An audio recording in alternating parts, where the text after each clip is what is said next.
Today, it's Edwin's Monday evening property rant.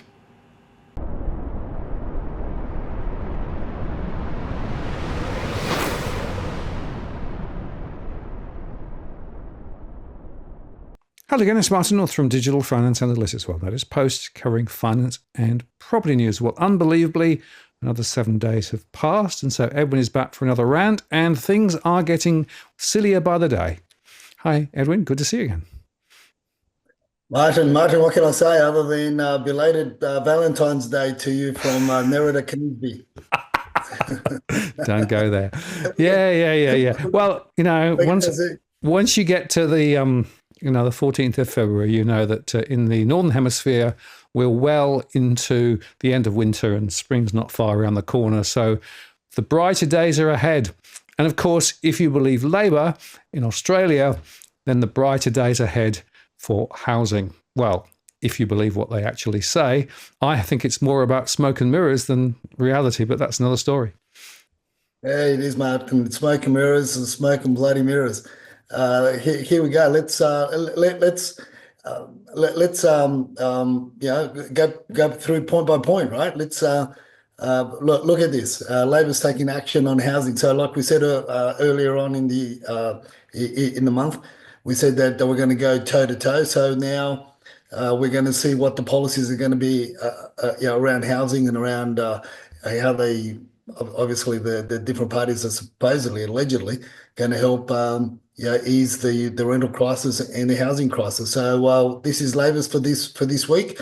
So starting from number one, Martin says that starting the largest house build in Australian history. Well, everything is great on paper, right?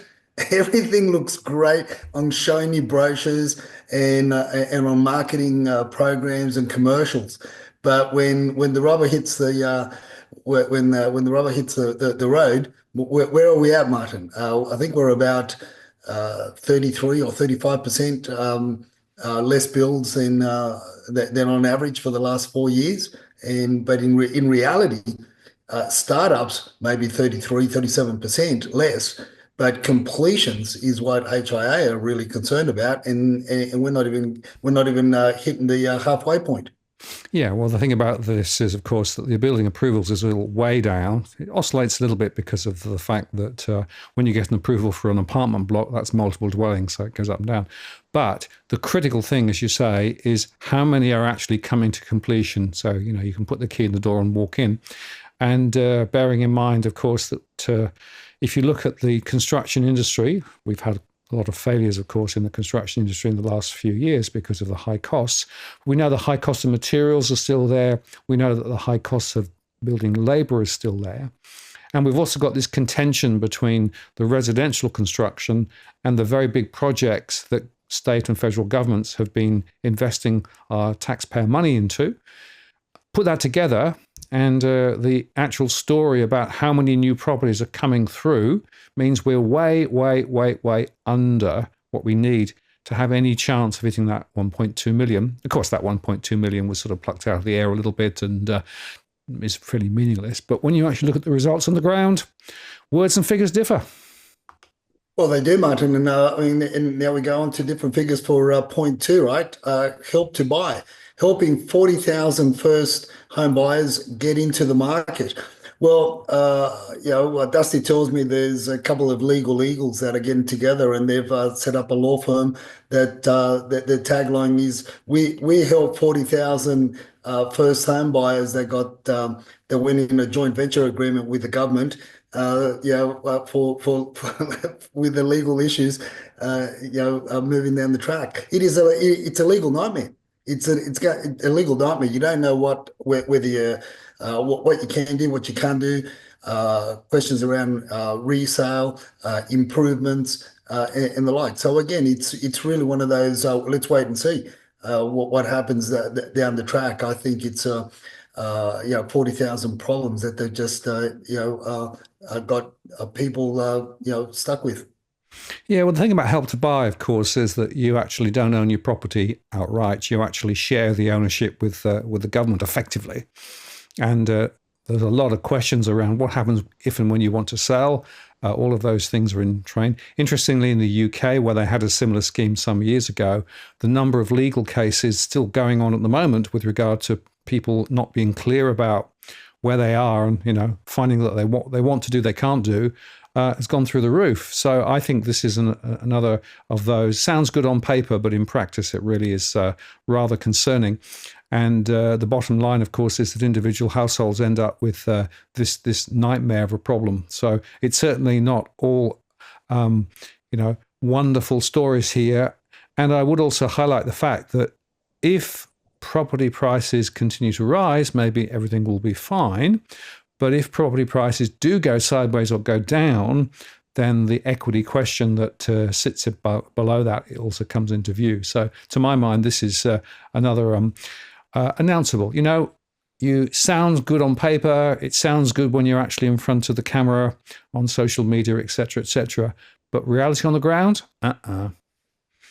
No, and this is you've hit the nail on the head there, Martin, because it's going to be a situation where did you buy the right property, and is it going to grow in value in with that regard? Because whilst it's growing in value, any venture is great. Any venture, any partnership, any agreement works well, and you get along hunky dory. Months, years down the track when everybody's prospering.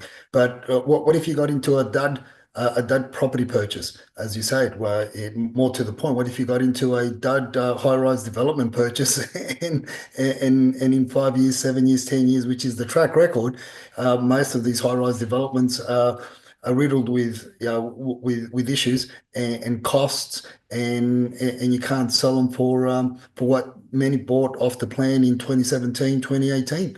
So this is the stark reality. So so therefore you can say that a good 50%, 20,000 could end up with legal issues like you just reiterated there with regards to what's happened in England and the ongoing issues. Hence the reason why Dusty says that there are legal setting up law practices just to assist the individuals that have come into this. So next one, Martin, build to rent. We spoke about build to rent, obviously, before, and we raised that before, and that's just simply a,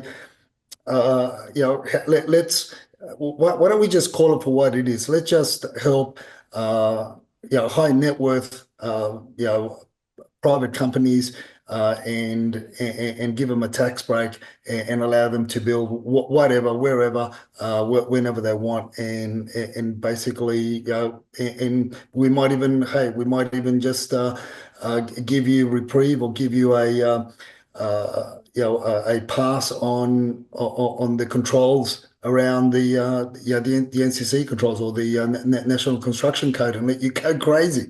I mean, this is ludicrous and ridiculous. Yeah, and this 80,000 plucked out of nowhere, by the way. Over what time period? And the actual on the ground data suggests that the build to rent sector is pretty sluggish at the moment. But as you say, the recent tax breaks for them. They're trying to get big international investors to come in and effectively, as you say, build high rise. The other factor that all the analysts are saying is that the typical rents for properties in these will be quite a lot higher than normal. Now, they are obligated in theory to provide a certain share of cheaper properties, but I will be interested to see whether that plays out. But this is another of those smoke and mirror games. And I would highlight that the help to buy and the build to rent are effectively being subsidized directly or indirectly by taxpayers again.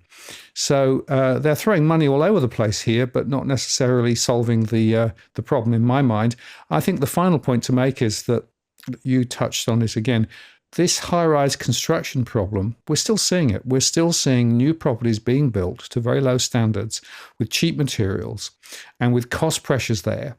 So the quality of what's being built is the other question, and we know that the standards are, well, frankly, pretty low. Look, 100%. This is where many are going to get caught in, and but unfortunately, this is where they've been corralled into buying, which is something that we raised last week as well, as to the need for to have foreign investors, which we're also going to talk about the next point, to buy new and buy off the plan, and also push the local community to chip in and buy off the plan, which is what they don't want to do, is to buy an off the plan apartment into these high-rise developments that they know for with a greater chance. Greater than 90% chance that they're going to be, they're going to have major issues, minor to major issues, 3, 4, 5 years down the track, which is going to be, they're going to be paying a hefty price. But what's the alternative is what we keep on asking. Going down the page there, Martin, is cracking down on foreign investors. This is the biggest smoke and mirror screen that where that both the Liberals and the Labor Party are really dishing out and making the locals believe that they're really doing something about it. When you actually look at it, when you actually look at the nuts and bolts of this policy, for starters, foreign investors can't buy established homes unless they are obviously a party to a student that is coming to Australia to study, but on the proviso that they will also sell that property once they finish the studies here in Australia. Now, but when you look at the criteria to be able to buy as a student anyway, you've got to look at obviously bank regulations, you've got to look at loans, you've got to look at, so you pretty much got to come in with cash in hand in order to buy, in order to be able to get established. Where they're not really capping anything is the PR visas that are coming up. People that have already achieved the PR pathway, which is which we spoke about 24 months ago or so, where we are drilling into the easier pathways to get into Australia, as a foreigner, to come in with PR, and as long as you got PR, you can buy a property, you can buy whatever you want to damn well buy. Under PR, providing the bank's going to lend it to you, but lend you the balance, post, or the LVR. So then we've got a situation where, again, it's smoke and mirrors, because everybody thinks that this is going to be a cap on buys, and there's going to be a reprieve. There's going to be a slowdown in purchasing of secondary or established dwellings. As opposed to and pushing the foreign investors, which most people equate with foreign investors. Most of the population, the Australian population, equate foreign investors as the students, but they've been buying new property anyway. So it's really not going to change the ledger from the desired properties to what others don't really want to buy anyway, Martin. So this is, to me, this is just. Let's give them something, like I've been saying for a little while now. It's change the name, change the code, change the number, and we appease the masses, and therefore we'll win the votes. And like I said, both the left and the right are a party to this scam. And in my opinion, it's just smoke and mirrors, because everything else is still going to be bought and still going to be sold, which we'll discuss a bit further down the track when we start talking about the silent tigers. Yeah, and just to be clear, and this article makes it absolutely clear, Labor decided to mirror Dutton's 2-year ban on foreign housing investors. They're trying to do it to close down any light between the two parties ahead of the election. So the expectation is if the RBA does cut rates, then the call the election will pretty much follow immediately. So they're clearing the decks, really. But in reality, as this article shows, there were about 5,360 pieces of real estate bought under those being supervised by the Foreign Investment Review Board. But as you say, Edwin, that's small beer, because that's not where the bulk of those investors are coming from. And so what we're doing is shadowboxing at a very small sector of the market. And this is going to have a marginal impact at best. And even Claire O'Neill made this point that this is not very big, and people are saying probably about 0.4% of all property. So the bottom line again is this is just sitting up, and it's smoke and mirrors ahead of the upcoming election. But the reality on the ground, it'll make no difference, and they're not addressing the broader visa issue, or indeed the migration issue, because of course high demand comes from high migration. 100%. And this is, yeah, well, what you and I've been banging on about for a while now. And this is where unless you address the dinosaur in the room, well, it's nothing's really gonna change from those desired properties as opposed to the ones that people do want to live in, as opposed to the ones that people really don't want. Hence the difference in price points, even across many Sydney markets. And again, the biggest indicator of this and the biggest example of this is all the stuff that's going on in Melbourne, because they've got twice as many freestanding homes on market than what they have apartments, but yet nobody wants to buy them. Why? Because of the location, the geographic location, position, and the lack of infrastructure in the outskirts of the Melbourne region, and in the population around these dwellings that investors just want to get out. So it's smoke and mirrors. And just to go on, Edwin, I want to make just one other point. Housing is going to become one of the critical issues for the next election, right? In fact, I made a show called The Housing Hunger Games Move Centre Stage, because what you can see here is the pre-positioning ahead of the announcement of the election already happening. So you can bet your bottom dollar that the election will be fought ostensibly on housing, but as we keep saying, it's on housing announcables, not housing reality. And so people are going to be deceived, I think, quite significantly, because, of course, the headline grabbing, investors internationally stopped from buying established homes, blah, blah, blah, whatever. You got to look at the detail. You've really got to understand what is and what isn't being said. But unfortunately, of course, through the election campaign, often truth goes out the window. Yeah, and the other thing also that we've got to keep in mind is the fact that the Chinese investors, foreign Chinese investors, which a lot of people mainly associate the foreign investors with, is the WeChat chatterers. They haven't been around for a long time, other than your high net worth individuals. So your really high net worth individuals and those that are networked with the CCP in order to be able to funnel money out of China, or others that have already had money outside of China for a very long time.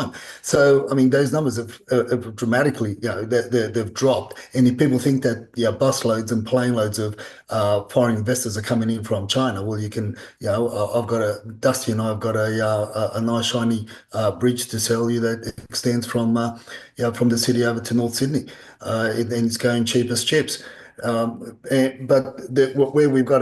Where things are still yet to play out is what is going to happen with the silent tigers and with the new kids on the block. But the new kids on the block, from what we're seeing as to where they're investing, where they're putting their money, from the golden era that they've come into, as we've been sharing again for almost a year now, and the Vietnamese community, and that's coming over, they're not. Again, their focus is on freestanding homes. Their focus is on established areas, and again they can circumvent.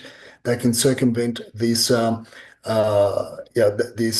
would you call it? This pause, this stopple, this whatever you want to call it. They can circumvent it by there's 6 ways to Sunday to get around all these regulations that pop up, because the way that they operate around purchasing a property.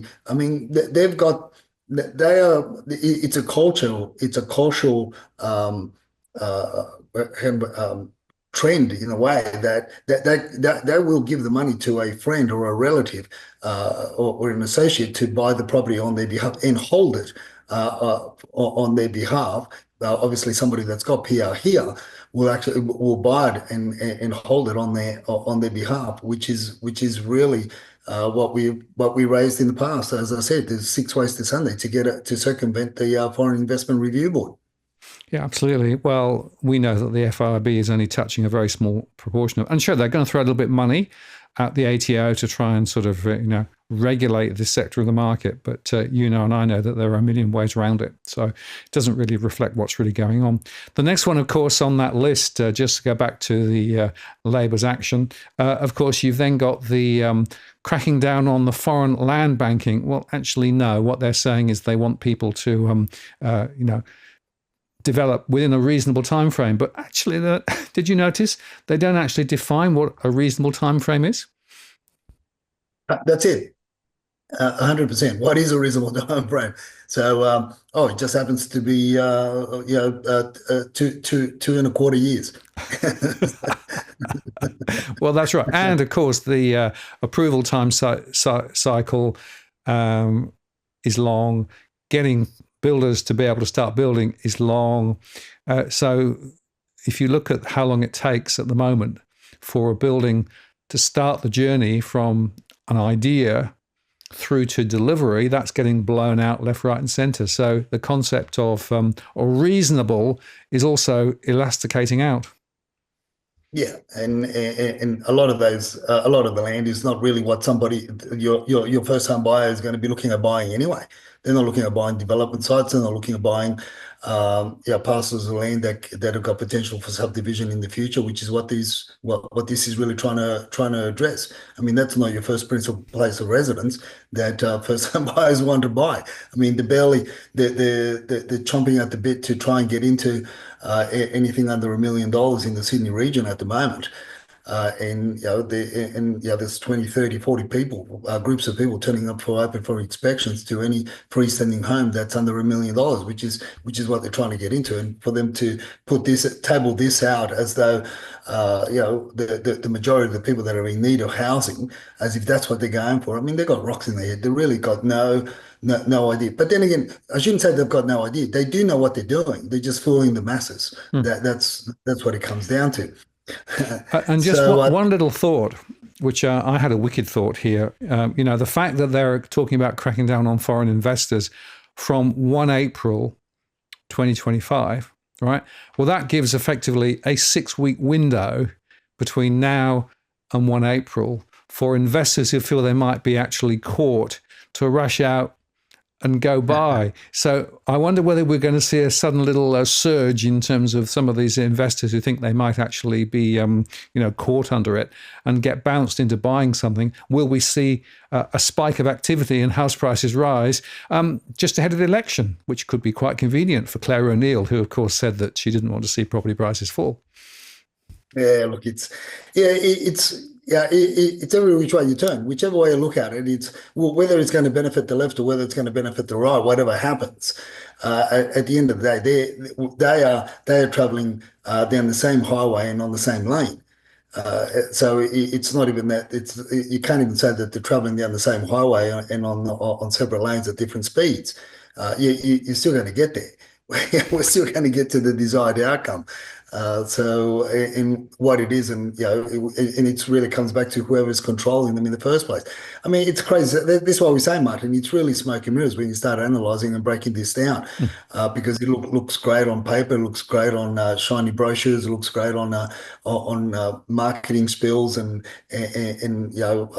minute rants on different platforms or the ABC and Channel 7, whatever it is that they show the faces on it, and it looks, oh wow, that's it. I'm going to vote for them. Now, at the end of the day, it's really, I think, it goes deeper than that, and it's really trying to keep the voters within the two major parties and take the votes away from the independents, because I have a feeling that that's the way that this election was going to go, and they're really trying to pull in those votes, because nor the left nor the right want to form a minority government moving forward. But anyway, at the end of the day, they're the same. So the next one was 2 increases to Commonwealth rent assistance. Well, yeah, happy days. I didn't get a chance to. There was an article that I saw, I think it was earlier today, with regards to the proposed rental increases in Melbourne, in some parts of Melbourne, that were going to go up by something like was it 17% or 27%? It was just on the fly that I saw it, and then when I saw this, I thought, oh yeah. Not at the moment. I know you brought out a show as well with regards to the propaganda says rental crisis is easing, but don't believe it. And that's where we are. And if you look at the last couple of weeks in terms of the rentals on market in the Melbourne region and the Sydney region, they've dropped dramatically in comparison. So that only means that landlords and those that are holding on to investment properties can only ask for for more rents for those homes that people do want to occupy.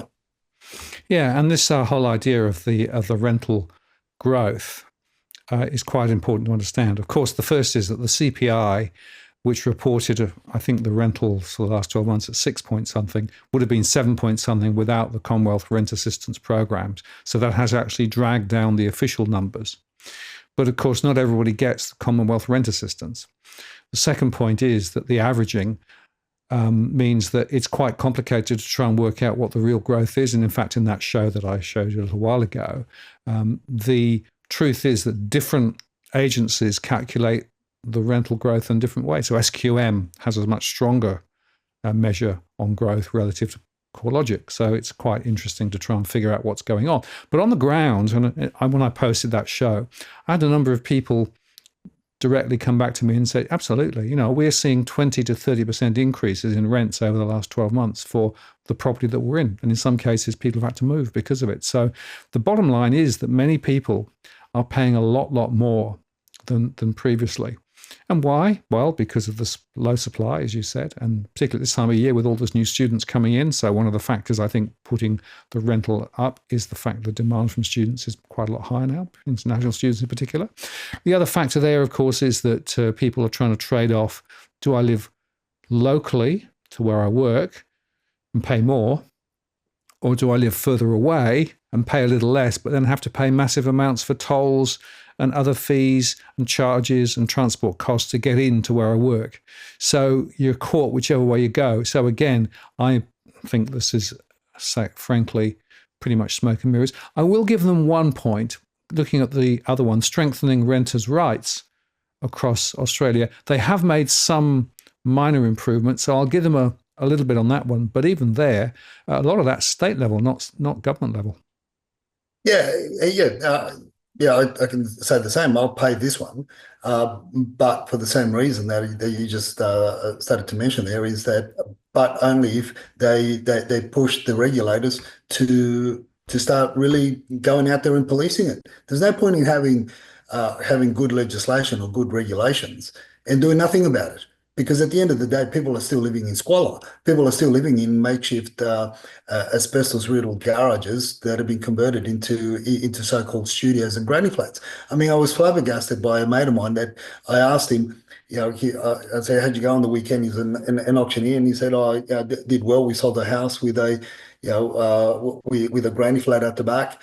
In Granville, it sold for $100 and something thousand above the reserve. And I said, oh yeah, great. And I asked him for the address. He sent me the address. And when I looked at the address and looked at the actual house, and I said, where's the granny flat? And the granny flat was the two and a half car garage at the back of the property.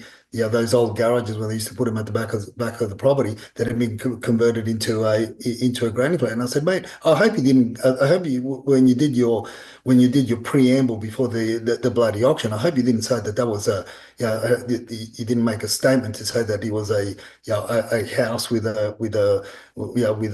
an up-to-date granny flat or however you want described it. And he goes, why is that? So as soon as he said, why is that? I knew straight away that he did. I said, because I can guarantee you that that's not approved as a granny flat. Not where it is, how it is, because he bought it on the old garages would border on the boundary. And it just looked like a cheap granny flat anyway. So even just from the photos, you can bet your bottom dollar that I'd put Dusty on the chopping block if as a wager. But and he goes, oh, but what? And starting umming and ahhing. So this is the level of incompetence that we've got out there. That agents, property managers, and selling agents and everybody else in between really don't understand the regulations, don't understand what they've got. So as I said, it's a great, we pay the strengthening the renters' rights, but it's only valid if you enforce it. Again, it's great on paper, but where are the regulators? How is it being policed? Yeah, well, of course, it's all about execution rather than just the waffle, right? And that's the key point, isn't it? And the last one on the list, Edwin, which is one I get hot in the colour about, is about making it easier for Australians with student debt to buy a loan. Now, I have to scratch my head on this. And in fact, I made a show called The Credit Monster, which is strangling Australia, because actually, if you look at the most recent data on credit, credit growth is quite strong, both for investment properties and owner-occupied properties. But nevertheless, the government is making it easier for those with HEX debts to be able to borrow more. And of course, if you've got a bigger income, you have to pay back more on the HEX. But of course, you still have to pay it back. Money is still going out of your account. So I'm struggling to work out how this can actually work in practice. But of course, they were able to broadcast it from the rooftops. So this is yet another example of the generous help from the government for make it easier for Australians to buy a home. And I will make the point, Claire O'Neill specifically said over the weekend that she was wanted to make sure that younger people were able to get into the property market. Of course, that's a real dog whistle there, trying to actually make sure that younger people know that Labor's got their back on housing. Well, if this is the scope and intent of it, I'm a bit sceptical. When you look at the list overall, well, it's a list, isn't it? But when you actually peel it back and say, well, what does it mean in practice? It means very little.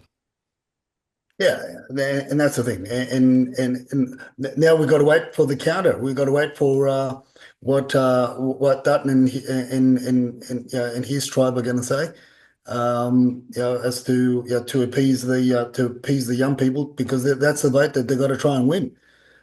Is the younger generations, the young vote. Without it, and yeah, let's see. I'm thinking that they'll throw in something like if you've got a credit card debt of about $20,000, that will get the CBA to overlook that, and you get a house loan, something along those lines. It's got to be something stupid. Well, we know that the conservative side of politics is talking about using superannuation to be able to buy a property. So that'll be one thing that they'll be throwing around. But of course, what we'll find is that they'll be shuffling side by side, but both sides of politics, we're playing a very similar game. Just bear in mind that about 1/3 of people are in the rental sector. 1/3 of people have a property with a mortgage, and about 1/3 of people have a property owning outright. And of the three, the one that's growing the fastest is those in the rental sector, then those with a mortgage, and the proportion of people who actually own the property outright are going down. So that tells you a little bit of an interesting story as to set the stage for the election, right? So which sectors of the community will they go after? Which sectors of the community will they try and ring those dog whistles to try and get people to vote for them? And the Greens will be focusing very much on the rental sector. I think the other two parties will be focusing very much on those in the housing to buy sector. So watch this space. Of course, the old question will be, when does the starting gun go? Probably quite soon after the RBA. If they do cut later tomorrow, we'll see. Yeah, and that's a big question. Are they going to cut tomorrow? Are they going to hold, or are they going to, or are they going to raise? I doubt whether they'll raise. I think the money's on holding, but who knows? If narrator has a way, we'll get the first cut this month. Well, talking about that, it is actually quite interesting. If you just look back at the press, of course, all the press has piled in, all the banks of their economists are all saying there's going to be a cut. The market says 90% cut. But there was a few interesting things. CBA said don't bank on a rate cut. So the Matt Common, the CEO, said that there would be a disappointment if interest rates were not cut, and if rates didn't get cut, that would continue to be a bit of an issue. This one here from John Kehoe: election hangs on a rate call, but an RBA cut is only a 50-50 bet. He does make the point that if they do go in February, they might go in March as well, because often there's a back-to-back one. And this article is quite interesting too, more broadly, saying the Reserve Bank is actually quite unpredictable compared with some of its peers around the world. And the RBA has a rich history of surprises, a recent report concluded. They looked at the Federal Reserve and the Bank of England as well as the RBA. So, it is interesting. I am just amazed at how solid the consensus is for a rate cut. On one hand, you'd think the RBA might have come out in some way if they weren't going to do something, just to try and ease the surprise if they didn't cut. On the other hand, this is the last meeting of the old board. The new board meets next month with a couple of different people in it. So possibly they won't want to set up the next board with no decision this time. So who knows? But I think it's just worth underscoring, Edwin, even if we do get maybe one, maybe two cuts this year, mortgage rates will be not dramatically high relative to long term, but the size of the mortgage relative to income is the critical thing. So we're seeing 50% of income from many households now going on the mortgage or indeed the rent. 50%. These are very high numbers. So we are not going to get back down to 0.1% again or 2% mortgage rates. So there might be a little bit of relief at the margin. And of course, the property spruikers are pushing this like you wouldn't believe, saying get in before the markets go hot because of the rate cuts. But reality is many people they won't feel much of the difference because inflation is still quite high. The real cost of living for many people are way above the CPI reported number. And given the fact the economy is relatively weak at the moment, you've got to say that it's just not clear how this is going to necessarily all play out. But you can be sure if there is a rate cut, then the probability of an election being called almost immediately is close to 100% too. Look, I'm going to go out on a limb here, right? And because I'm going to put my conspiracy hat on, and I'm going to say that I'm going to just go out. I'm going to say that there will be a rate cut. They need a rate cut before the election. And they need the rate cut before the election. It's to hold the votes, as I said earlier on, to hold the votes with the major parties as opposed to letting them go, let them be persuaded by the independents. Because they don't want the independents to become strong at all. They want to maintain them fragmented and all over the shop. So they really got to. That's one. The second point on that is if whether it's this month, whether it's next month, well, whenever. You and I know, Martin, that people don't look at this point. They're not looking at the logical aspect of it. What it equates to. What does a rate cut really represent in real monetary terms? Yep. I mean, anywhere between $50 to $80 a week, which is nothing in comparison to the size of the monthly repayment. But it's the emotional jolt that is going to give many that are sitting on the sideline that's going to encourage them to literally jump in. If there's no rate cut, as I said earlier on, if let's say if there's no rate cut, then I feel that we're going to have a similar effect with regards to property values creeping upwards because people are going to sit it out. And as we're getting closer to, and as we're moving into, the winter months, where we're going to be getting a retreat in for sale listing numbers by seasonality, we're going to get that retreat anyway. But also because people are going to wait it out until post-election to see what they themselves are going to be doing. So damned if you do, damned if you don't, damned if you don't. There's a lot of people on the sidelines just waiting to come in, but obviously the greatest impact will be that emotional impact and that emotional jolt if there is a rate cut, and then it's going to be get out the popcorn and see what happens prior to the election. Spot on, exactly right. And just to overlay that, of course, you made a post the other day on the silent tigers. The silent tigers are coming. This is, I think, a very important additional factor and not one that people want to really talk about. But we should be talking about it because, spot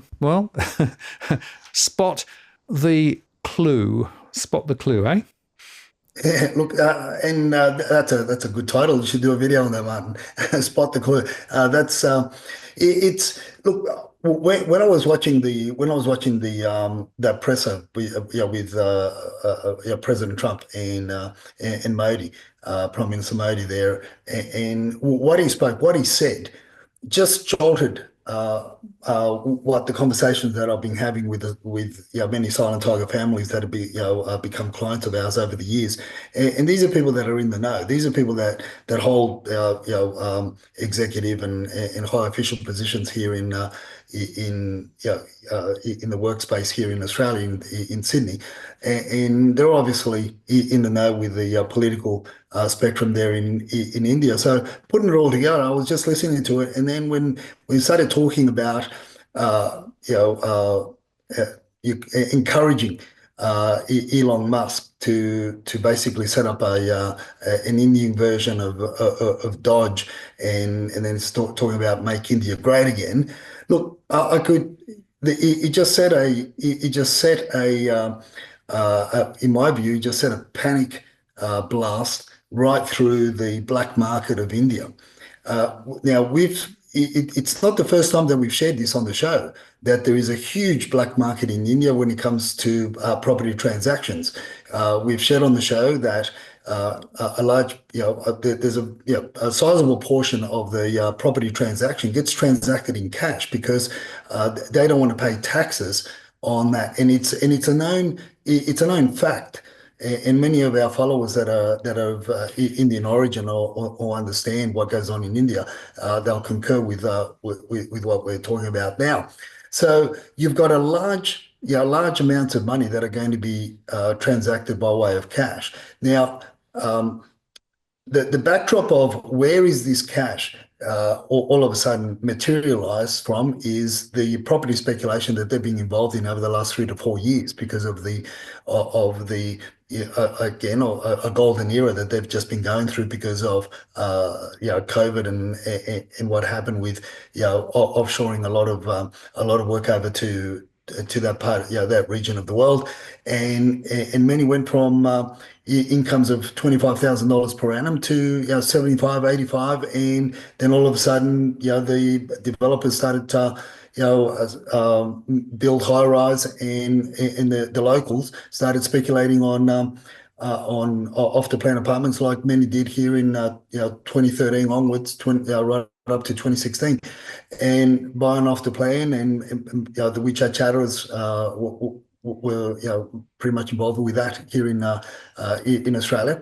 So, but also alongside the locals there in India, you've got a lot of Indian families here in Australia that also got involved with buying properties off the plan in these high-rise developments in the major cities of India, where, as I've shared before, where they bought them from anywhere between $350,000 off the plan to $550,000 off the plan, and now that they've been completed and they're offloading them at 1 million, 1.2 million, anywhere between from 900 to 1.2 million dollars. That's a lot of money, right? They've made a lot of money. So hence the reason why there's a lot of that obviously is going to get taxed very heavily, and that is the part transaction that gets taxed, that gets documented in the ledgers or in the banking ledgers. But the other portion of the cash, the question is where is that cash going to go? And now, correct me if I'm wrong, Martin. I'm pretty bad with crypto and I'm pretty bad with Bitcoin trading. But correct me if I'm wrong. But there is nothing in the Constitution of India to say that you can't buy Bitcoin over there in India, like there is the stopples that they have over in China. So you're going to get a lot of there's going to be a lot of Bitcoin movement. That's the second thing that came to mind, was there's going to be a lot of transactions with Bitcoin or other cryptocurrencies, but predominantly Bitcoin, and that is the easiest way to get that money over from India into Australia, both from the local Indians that are obtaining PR to buy property here, or for people here to hold in property purchases, like I said earlier on. And this is a culture that will buy property through friends, relatives, and neighbours. So this is it. Unlike the Aussie culture, the Aussie mentality, where if you buy a property, you buy it yourself. You're not silly to even you think twice, even have your sibling buying alongside of you because of the legal ramifications that you have. But they oversee all this, and their makeup is a lot different to ours. So there's a lot of money that's going to be from my observation, talking to the silent tiger families that I've been talking to over the last 18 months, talking to them and getting more information. It is a watch this space moment, and potentially that could surpass what the WeChat chatters did from 2013 to 2017 in terms of buying off the plan. Now, obviously, then there's the other side of that coin, and that is, will the Australian government put a stop, put restrictions around this?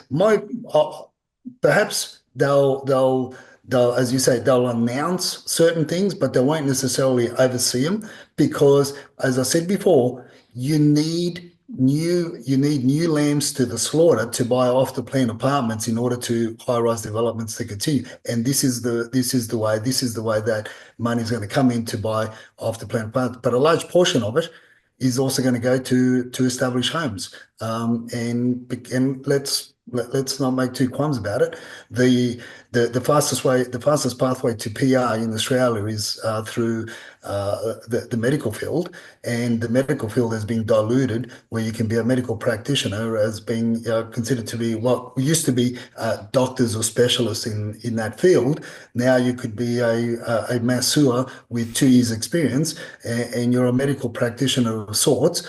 And if you can prove that you had 2 years experience, guess what? You're on a fast way to PR in Australia. So this is why I'm saying that the silent tigers are about to roar, and it could be a bigger roar than what the WeChat chatter has ever had.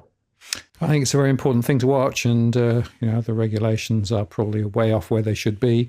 And as you say, there are always ways to circumvent it as well. So watch this space.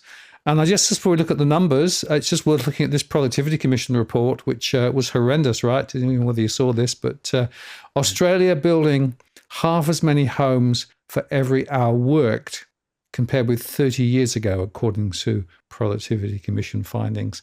That's an amazing statistic. So why is it that we're building less and less with more and more? I don't understand. Well, I can sort of guess. Maybe the expertise of people are not what they were. Maybe the types of property they're building and the materials they're using are different. But that's a really astonishing observation, and it shows you that we've got a really big problem at the heart of the construction sector in Australia. Look, it is, and when new technology or new materials are introduced into the construction industry, it could take anywhere between 5 to 10 years to train the workforce to be able to use them properly and get the desired outcomes before you become proficient at it. Like you said, there's new materials, new techniques, technology. More to the point is the NCC, the National Construction Code, the regulations around that. Look, the homes are becoming more elaborate. They're becoming they're bigger, they're more elaborate. When you think about the single phase power that would go into new dwellings. Now you've got new dwellings with 3 phase going in because of the complexity of the current you've got the circuitry. You've got air conditioning units, you've got ducted units. Now you've got to allow for EV charging stations. You've got to allow for many of the ancillary want to have and must haves that that our generation now want, all those desirable goodies. So construction's become more elaborate. Construction's become the building envelopes are bigger. And so, but in reality, if you read that article, in reality, I think it's really only about we've got a deficiency of about 20%. It's not 50%.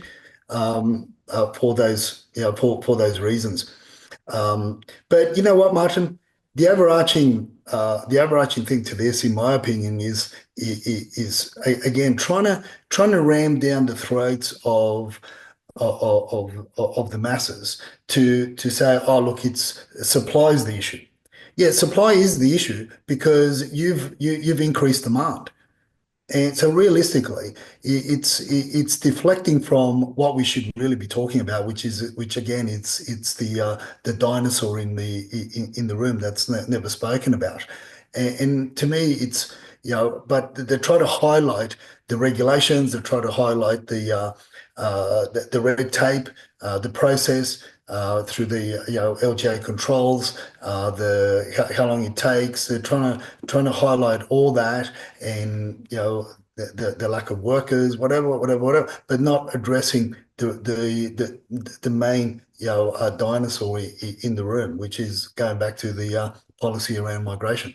And that to me is the overarching point here, that's not really spoken about. But yeah, look, they've tried very hard to say that productivity has come down by 50%. I don't think so. It's anywhere between 12 and 20% in my view, for those reasons of complexity and the bigger dwellings that are being built in comparison to what they were before. Absolutely. I think it's much more complicated than the headline would suggest. But then you've put the cat among the pigeons with another post, and this was, it's becoming scary, you said. Just over 1,000 listings of freestanding homes in the Sydney region. A large number of those are no doubt underquoted. Also duplexes and strata represented as houses. If you think the above is scary, councils can now take personal and private property away without notice. Just waltz in and take it. What on earth is going on? Well, that was I was going through going through the domain region and looking at numbers in general, and because we've been speaking about, one of my prophecies is that the we won't have a freestanding home under $1 million in Sydney, past 2025. So I was looking at the numbers, and as of Wednesday the 12th of this month, there was 1,180 homes in the Sydney region that were listed under the domain region, Sydney region under domain, and you can see the snapshot there. The filters that I used, but when you scroll through the posts there of the housing, a lot of them are duplexes. A large number of them are apartment units that they've been given the title of homes for whatever reason. Agents tend to do this a bit all over the place, but so and a large portion of the 1,100 or 1,200 listings, in my opinion, they've got bad advertising attached to it. And they're being underquoted, in my opinion, because when you look at the comparables around there, there's no way that they're going to let them go for anywhere less than $1.1 million. So let's take the figure of 60%, which would be roughly around 660 homes. That's all the freestanding homes that are available for sale in the Sydney region, Martin, under $1 million. Now, that is scary shit. And theoretically, we should be building. When you start thinking about the fact that we've gone down from your 750, from your quarter acre blocks to your almost 1,200 square meter blocks to your 750s. Some parts were 900s to 850s. Then we went down to 600s, then 500. Then the new subdivisions. As we got into the late 90s, early 20s, that went down to 420, and then went down to 330 when Jordan Springs sprang up and Schofields and all these areas. And now we're down to, in some parts now, we're down to blocks of land in your Australs to 230 square meters for a block of land. And you can't buy a house in Austral for under $1.1 million, a freestanding house. On a 250, the last one I looked in there for a client was 258 square meters. I mean, that is scary stuff, right? That's on that here in New South Wales. But in Victoria, I'll let you elaborate on that a little bit more if you want to, where councils can actually walk into your private property and confiscate your cars if you've got more than two unregistered vehicles on your property. But that's another reason why you want to get out of Melbourne.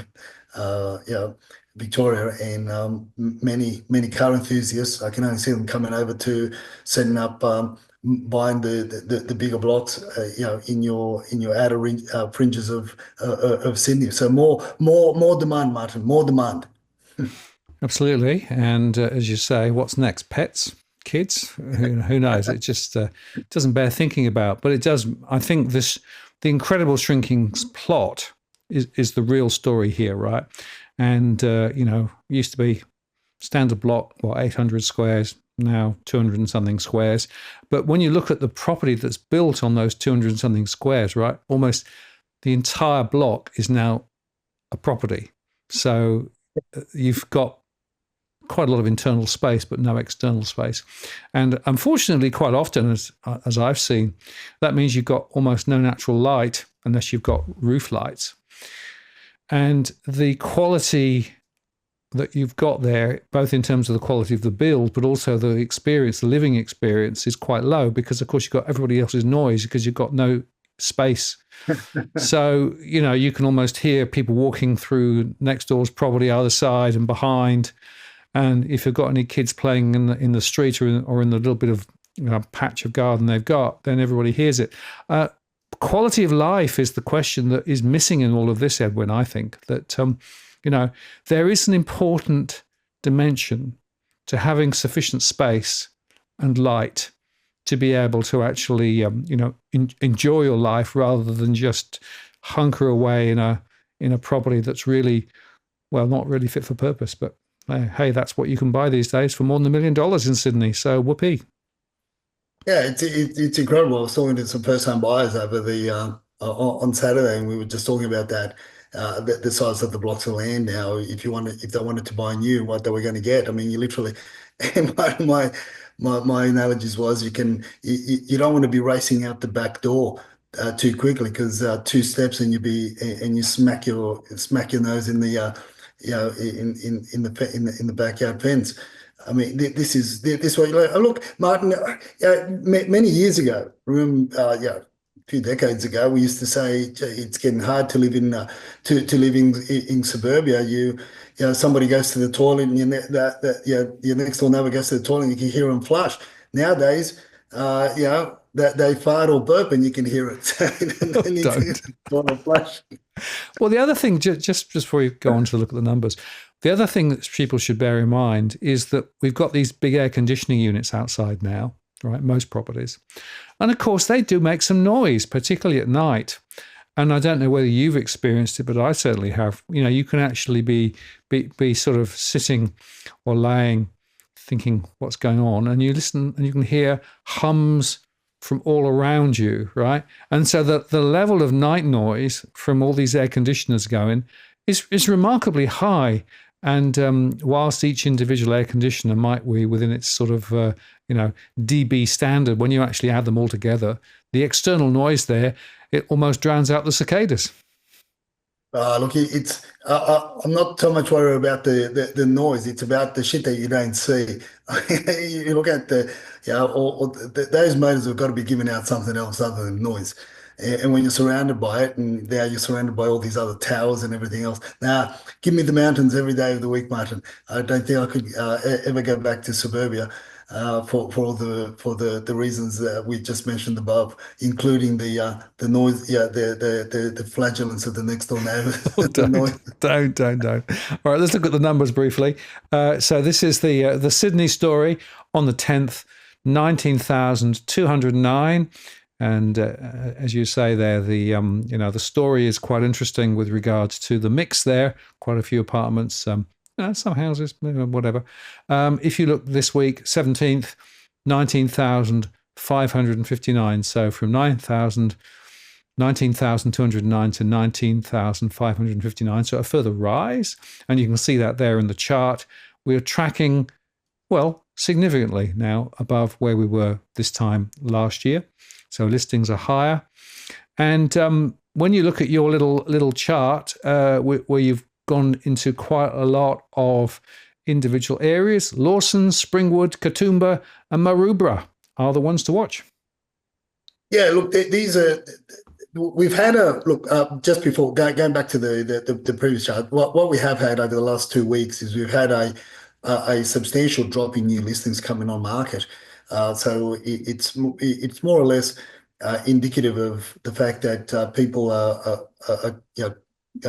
it's the seasonality, the seasonal changes in listings. We're going to start to get those drops, but it's going to be interesting to see how much it's going to drop once the election is called. In terms of listing numbers for sale in the Sydney region. Yeah, look, Katoomba, Springwood, and Lawson, they took my attention this week because there's a lot of listings that came on, and when I started going through the listings on and looking at the homes, we inspected a few of these homes too for one of our clients. As well, and we started noticing one of the common threads with a lot of these homes that have been listed that have come on in your mountains region is the fact that a lot of them require a lot of work, and the building reports that come with it that the agents provide don't show a lot of the issues. And you've got to be really careful with what you buy in the Sutherland Shire and in the hilly areas of the Sydney regions, because your shires, your Lane Cove West, and all these areas where homes are built, along the edges of the fringes, and you've got you could have a lot of issues, a lot of water runoff issues, a lot of a lot of these homes back onto bushland as well. So if they're looking in these areas, there's some attractive, there's some great properties. And I get when you talk to the agents and the agencies in these areas, and you start talking about why the surging numbers, and one of the common threads in the conversation was the retirees. They're selling up now, and they're going further afield to your Bathurst and Orange, because there's a lot of homes being built there, and there's a fair bit of choice there as well. So they're making the move. Maintenance has become a huge issue for a lot of the old timers in the mountains, and like in every other part of Sydney as well. So obviously, there's a lot more that comes to maintaining a property in some of these areas. A lot of them sound very, very attractive, where you got 2,000 square meters, 3,000 square meters, but you got to be careful. In most cases, you can't use much more than where the house is built on. But they did catch attention because of the sheer numbers. Maroubra was another one that took my attention because of the volume of sales in the last week. There was both in the Maroubra area itself, as well as the suburb itself, and as well as the surrounding regions, along with not as prevalent, but just as interesting was obviously the Kingsford area as well. There's a lot of sales in your Kingsford area. So yeah, they're the ones that took my attention. Everything else is tracking. Sonal. You've got Kings Langley and Kings Park. They've had a lot of sales in those two suburbs. Typically around this time, you would get anywhere between 15 to 17 listings. And although Kings Langley says that they've got 10 listings on, when you start looking through the actual listings on market, a lot of them are offer accepted, or they've already been being sold. Likewise in your Kings Park, I think there's only 2 real listings that are there. So yeah, it's interesting. The apartment numbers across the board, across those suburbs, keep growing. They don't seem to be diminishing as much as the homes, because that's what people are looking for freestanding homes. Spot on, exactly right. Well, let's just briefly jump down to Melbourne. So there last week on the 10th, we had 28,061 properties for sale in Melbourne, 28,301 a week later. And the story goes on. Lots of houses in Melbourne. And Brisbane on the 10th, 3,825 last week, 3,829, so hardly any change this week. And obviously more houses than apartments there because of the different mix of properties. And looking at the auction numbers, the story is quite strong at the moment in terms of auctions there. The clearance rates are still sort of wobbling around where they were. And I do think, Edwin, I don't know what you think, I do think there's a little bit of pressure being placed by agents on vendors to go to auction at the moment. Look, there is because the urgency, not for the better outcome. I'm not saying not all the time, but most of the time it's not for the better outcome for the vendor. It's a better outcome for the agent and a quicker sale. And they don't want to be holding on to too many listings going into winter. And poor little bunnies are going to have to work a little bit harder than what they're used to. And for every other reason, because as we shared before, the big push for the vendor paid advertising, which from an auction point of view, it's easier to convince people that they need to spend more on a marketing campaign by way of auction, unless it's necessary to sell the house by way of auction, unless it's one way to attract or you're in a home that is in high demand, will be in high demand. It's not your average home, not your average block, so it's got to have some significance about it. Then of course you go down the auction route. But if it was the same as everything else, well, you got to think twice as to why. The other thing is Martin, the WeChat chatterers are back. And a lot of agents understand that, and many markets in Sydney, as you and I know, they're influenced by the WeChat chatterers, by the Asian community, and especially it's not just the Chinese that celebrate the Lunar New Year. You've got many Asian communities that celebrate the Lunar New Year, including your new kids on the block, Malay, you name it, they celebrate the Lunar New Year, and agents have been waiting for them to basically get that over and done with, and hence the reason why we've got a rising numbers as well for this upcoming Saturday. So we've gone from 500, and it was actually 567, I think, at the beginning of last week. At the end, it ended up with 558, and now we've got 741 proposed auctions for this week. In terms of the clearance rates, if you talk percentages, we're pretty much on par with same week, year on year, week on week last year, but the numbers of that, we've got more properties going to auction this year than what we did last year, and let's see how that pans out as well. So we'll try and track those as well to get an idea, and this is more of a sentiment indicator than what really happens on the ground. In reality, this is more for more geared for your emotional and your top end articles that many cling on to when they talk about property. Okay, well, interesting. Well, we'll keep tracking that and see where it runs. Just quickly looking at the rentals. So in the Sydney market on the 10th, there were 12,194. Week later, 11,493. So as I suggested earlier, the number of properties available for rent are continuing to slide down. And you actually referred to my earlier show, propaganda says rental crisis is easing, but don't believe it. Well, those numbers really just underscore that. And in Melbourne on the 10th, 11,978. A week later, 11,565. So even in Melbourne, the same story going on there. And like I said before, the story that I'm getting is that people are having to pay a lot more. So that's one of the reasons why I do expect the rents to continue to rise. And that is in stark contrast to all the media spruiking saying, the rental crisis is over, everything's, the garden is lovely now. When you talk to people, what they are telling you is something very, very different. Yeah, and look, across the board now, if you want to sort of use the same logic to the numbers in on market in Sydney, you find that a lot of the properties that are coming on market are investment properties. From all walks of life, Yeah. apartments and also houses, and investment properties that we bought one for a client last week. That was, it was an investment property, and he was in new subdivision. He just held it for just a little bit over 3 years, 4 years, going on to 4 years, and decided to sell because again, uh,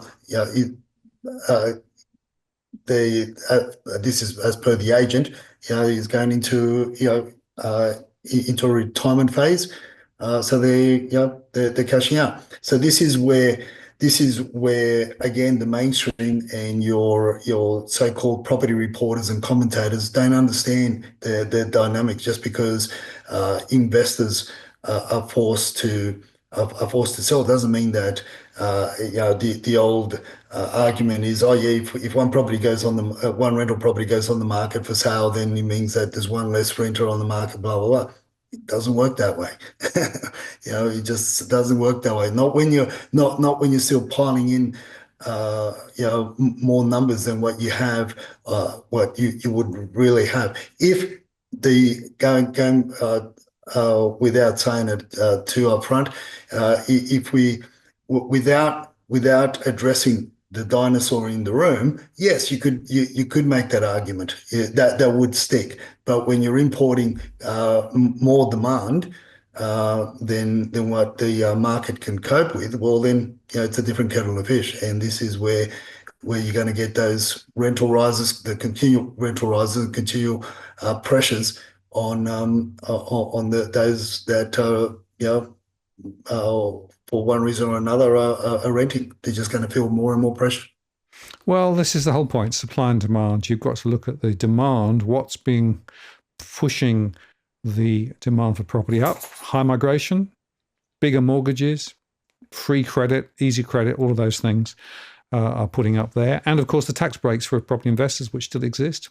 On the supply side, we've discussed supply is inadequate, inappropriate. So unless you can get supply and demand to come back into equilibrium, which means, I think, dialing back migration and beginning to look harder at some of these investment tax breaks and things, you're always going to have this problem with supply demand being out of equilibrium. That's going to put more support for property prices. And everything that I'm seeing suggests that demand is going to remain strong. So we'll see how that all plays out. Now, but just before we go, 1st of March is an important date for anyone thinking about construction, particularly if they're going to do some major renovations and things. Yeah, look, we're already starting getting word that 1st of March is where Gyprock's going to go up by 7.8 or 7.5%. Other materials, our electricians are telling us they've also been notified of increase in the cable prices. So all this is going to add to your construction costs. All this is going to add to your to to costs of renovating. As you said earlier on, and this is what puts the pressure, because you can't, we're not going to be building as much as what we should be building based on the demand that's being put on us from all walks of life, and regardless of what fanciful brochures and how glossy and shiny those brochures are, and the numbers that they print on them. They can print them in red ink, they can print them in black ink, they can print them in gold, they can emboss them, they can do whatever they want by printing numbers on there. At the end of the day, it's just numbers on a piece of glossy paper that don't reflect shovel to the ground and completions, because that's what really counts, is the completions at the end of the day. The sad part about all this, Martin, is from what I'm seeing in contacts with with the different property management teams across Sydney, is that there are more and more makeshift, unregulated developments by way of, as I said the earlier on, where we alluded to a two-car garage turned into a granny flat, being sold as a granny flat, mind you, being marketed as a granny flat, and guess what? And the person that buys that is going to be living in the house, and they're going to be renting out this asbestos-riddled two-bedroom granny flat at the back that's not fit for use. Yeah, I'm afraid the asbestos story is not over. I haven't got time now to talk about. There was a report that came out suggesting that maybe we should allow a little bit more asbestos in the environment, which really got me going, because I think that's a disgraceful report. Another disgrace, just before we go, you might be amused at whether you saw this on Media Watch last week, but he actually spoke about Channel 9 program called Find My Beach House, and this is where you take people round to 3 properties, and which one would you like to buy, etc., etc. But Media Watch actually was able to show that some of these properties, one of the 3 properties that were actually being shown was the one that the people had already bought. So they sort of effectively went into a price. Oh, isn't this lovely? If only we could afford it. And they'd already bought it. And in one case, they'd actually bought it some time ago, and it was now back on the market. Another one, they bought it some time ago, and it was an Airbnb. And now if you look at the Airbnb ad, the Airbnb ad says, as on Found My Beach House. So it just shows you can't believe what you see on the TV or in the social medias. And I will make the point that Channel 9 has taken down the episodes, arguing that, well, it was more about just making it exciting rather than anything else. But it amazes me that you can get away with such deception. And once again, folks, it's a reminder, don't just take things on face value, do your own research. That's it, Martin. That's it. Hit the nail on the head. Exactly. Edwin, thanks very much. As always, great conversation tonight. Look forward to seeing you next week, and have a good week. Take care. All the best, Martin. Take care.